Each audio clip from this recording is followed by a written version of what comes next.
There's something that I began to notice about how you approach suffering with and I'm curious whether my interpretation is correct, because it was with this extraordinary empathy, but also acceptance and assumption that, of course, there's suffering. So the question, it isn't about the suffering being the exception and something to acknowledge or be sorry for or try to treat as an oddity, but rather the suffering as, so you're living and let me meet you in your life and try to hear you. And it really struck me over time, because I found myself sometimes hearing people and wanting to say, oh, I'm so sorry you lost this person that you love, or that this. And then after watching you, I thought, this is very informative about how we can accept suffering with empathy. So there's nothing hard about it, and yet not be surprised by it, and in fact move with it. Does that make sense, what I'm describing? I'm actually very moved to even hear you say that, because that's kind of a real feedback that I'm not aware of. I mean, it's just the way I am. But I do have opinions about when we get uncomfortable about other people's suffering, and then platitudes come out of our mouths to try to make it better for the other person or whatever. And it's often comes from a very sincere place. Mm-hmm. But it emphasizes,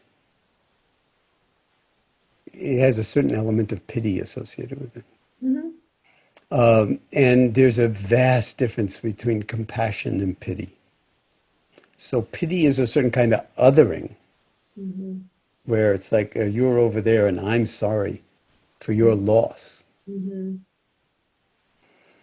If you're really sorry for the person's loss, maybe you don't need to say anything. Mm-hmm. Maybe it's your being that does all the talking.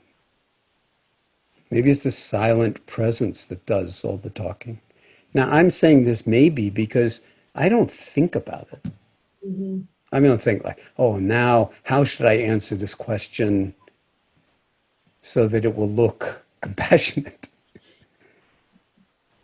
I mean, that would be absurd. Also, it take too much time, you know. I mean, it's like you'd have to think, and thinking is slow. I mean, and everybody would feel like this is a canned response. He says that whenever he feels uncomfortable, to hide his own discomfort, or to just make at least acknowledge the other person's. Maybe the way to really acknowledge what someone's saying. And again, I'm not telling you this as some kind of planned out thing, but more just from your question and observation, to just really listen, to really listen. And then you hear, and then you respond however you do. And you don't respond out of some kind of contrived thought process that's going to, in some sense, try to make it better. Mm-hmm. Because the meditation practice is not about making it better. Healing is not fixing. It's not going back to the way things were before the thing happened. Healing is a coming to terms with the actuality of things as they are. A coming to terms, in some sense, coming to peace. And it's a timeless and time-bound process at the same time. Mm-hmm. So they say time heals all wounds, but at also, in no time, if you feel seen or heard or met in your suffering, then you can see, hear, or feel yourself and meet yourself in your suffering. Mm-hmm. And that's already healing in that moment, because it's holding it as it is without trying to make it better. And this is all like an infinite number of words to say something about what you were observing that basically happened very quickly. Mhm. But this is new for me. I mean, nobody has ever observed that and asked me that kind of question. So I'm trying to give it, some deep reflection in terms of because I think I know what you're talking about. And Mhm. I'm really glad to hear it too, because anything other than that would be kind of